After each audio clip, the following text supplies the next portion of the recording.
Муниципалитеты теперь могут делиться друг с другом дровами. Соответствующие поправки в региональный закон внесли парламентарии Коми с тем, чтобы распределять субвенции, исходя из реальных затрат и потребностей.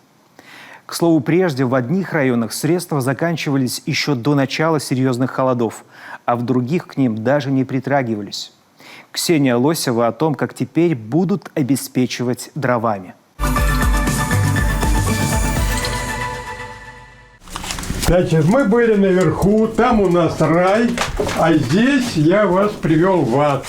Адом Дмитрий Львович называет подвал своего дома. Зимой он проводит здесь чуть ли не большую часть дня. Чтобы обогреть жилище, дрова в печь приходится подбрасывать около 6 раз за сутки. Комнатную температуру удается поднять до приемлемого градуса, однако она, едва достигнув нужной отметки, тут же начинает предательски падать. Вот и получается такая бесконечная борьба со стихией за тепло и уют в собственном доме.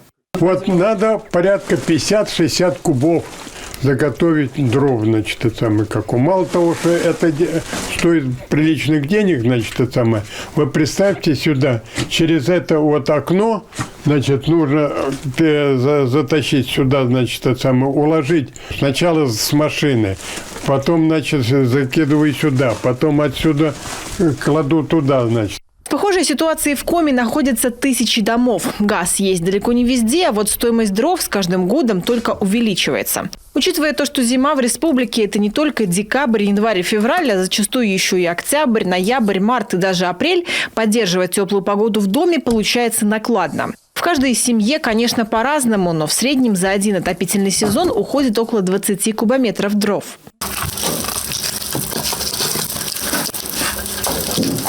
Легально твердое топливо можно получить 3 способами. Первый – самостоятельно отправиться в лес. Для отопления жилого дома установлен норматив – до 25 кубометров древесины на корню 1 раз в год. Прошлой осенью в республиканское законодательство внесли изменения. Согласно им, на жилой дом давался 1 билет на заготовку дров. И неважно, сколько собственников в этом доме. Между тем, в Усть-Цилимском и других районах Коми достаточно много жилых строений, в которых 2, а то и 3 хозяина. Из-за этого многие жители остались без твердого топлива. А у нас ведь много таких домов, которые половина дома строят 2 брата, 1 дом на 2. У меня 1 половина дома, у другого 2 половина дома. У каждого свой земельный участок, у всех свои печки. Но получит лесобилет только первый, кто придет в лесхоз.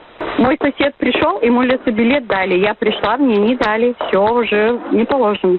На встрече с главой Республики Коми Владимиром Викторовичем Уйбой этот вопрос обсуждался. И благодаря его участию депутаты Госсовета Республики Коми в кратчайшие сроки приняли изменения в закон и упростили процедуру выписки лесобилетов. Теперь жители нашего района могут без проблем оформить необходимые документы. Проблему с дровами тогда оперативно решили. Поправки в законодательство закрепили. Теперь 25 кубометров дров полагается не на весь дом, как это было раньше, а на каждую семью, занимающую в нем обособленное помещение. Часть работы, связанной с подтверждением типа отопления, возложили на органы местного самоуправления.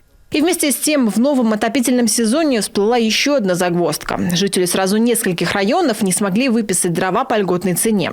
Поставщик ссылался на недостаток средств по тем соглашениям, которые были заключены с администрациями муниципалитетов. О нехватке денег заявили в Сыктывкаре, Печоре, Карткеросском, Сыктывдинском, Усть-Куломском и Усть-Цилимском районах. В то же время в Выжемском, Сысольском и Устинском районе заложенные средства практически не использовали. Однако просто поделиться с соседями и перераспределить субвенции по закону до недавнего времени было нельзя.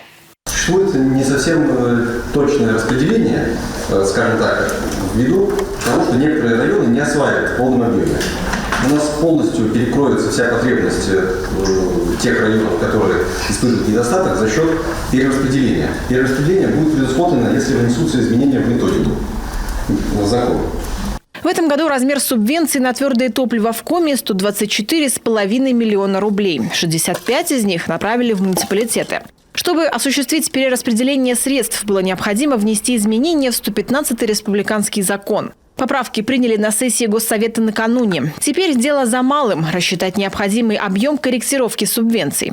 Заявки в профильное министерство уже поступили от Сыктывкара, Сыктывдина, Карткироса, Усть-Кулома и Усть-Цильмы. Между тем, по обеспечению льготными дровами населения есть еще одна проблема. В некоторых районах, к примеру, в Ижме, нет таких организаций, которые бы поставляли твердое топливо для населения по льготной цене. Вернее, поставщики есть, но вот заключать соглашение с местной администрацией они не спешат.